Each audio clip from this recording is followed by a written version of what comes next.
வாக்காளர்களுக்கு பரிசு கூப்பன் கொடுத்ததாக தொடுக்கப்பட்ட வழக்கில் சி. விஜயபாஸ்கர் பதில் தர ஆணையிடப்பட்டிருக்கிறது. வாக்காளர்களுக்கு பரிசு கூப்பன் கொடுத்ததாக தொடுக்கப்பட்ட வழக்கில் சி. விஜயபாஸ்கர் பதிலளிக்க உயர்நீதிமன்றம் உத்தரவு பிறப்பித்திருக்கிறது. அண்மை செய்தியாக பார்க்கிறோம்.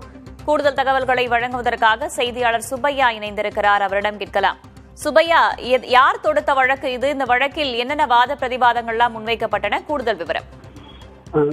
கடந்த ஏப்ரல் மாதம் இறுதியில் நடைபெற்ற சட்டமன்ற தேர்தலில் புதுக்கோட்டை மாவட்டம் விராலிமலை தொகுதியில் அதிமுக சார்பில் வேட்பாளராக சி. விஜயபாஸ்கர் போட்டியிட்டார். அவர் அதில் 1,05,000 வாக்குகள் வித்தியாசத்தில் வெற்றி பெற்றார்.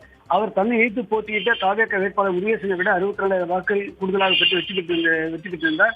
இந்நிலையில் திமுக சார்பில் அதே தொகுதியில் போட்டியிட்டு தோல்வியுற்ற கே. செல்லப்பாண்டியன் அவர் சென்னை உயர்நீதிமன்றத்தில் ஒரு வழக்கு மனு ஒன்று தாக்கல் செய்துள்ளார்.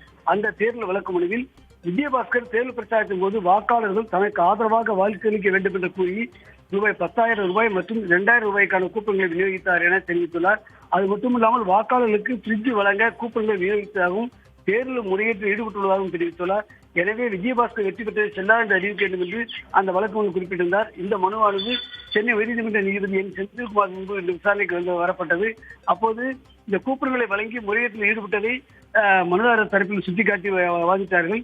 இதனைத் தொடர்ந்து இந்த வழக்கில் விஜயபாஸ்கர் மற்றும் தேர்தல் ஆணையம் ஆகியோர் பதிலளிக்குமாறு உத்தரவிட்ட நீதிபதி இந்த வழக்கின் விசாரணையை 3 வாரத்துக்கு தள்ளி வைத்துள்ளார்.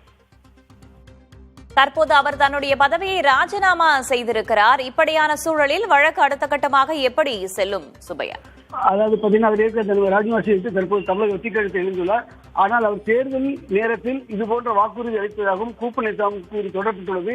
அப்படி இருந்தாலும் இந்த வழக்கு விசாரணையை பொறுத்தவரை இந்த வழக்கில் நீதிமன்றம் எந்த உத்தரவு பிறப்பித்தாலும் அவரை கட்டுப்படுத்த வாய்ப்பில்லை. என்றால் ராஜினாமா செய்துவிட்டதால் அதில் எந்த விதமான அவர் மீது நடவடிக்கை எடுக்க வாய்ப்பில்லை. அவர் ஒருவேளை எம்எல்ஏ தொடர்ந்து இருந்தால் மட்டுமே நடவடிக்கை எடுக்க முடியும். தற்போது ராஜினாமா செய்துவிட்டதால் இந்த வழக்கில் அவர் தரப்பு வாதங்களை எடுத்துக்கொண்டு நீதிமன்றம் இந்த வழக்கை முடிவுக்கு கொண்டு வரும் என்றுதான் எதிர்பார்க்கிறேன். தகவல்களுக்கு நன்றி சுப்பையா.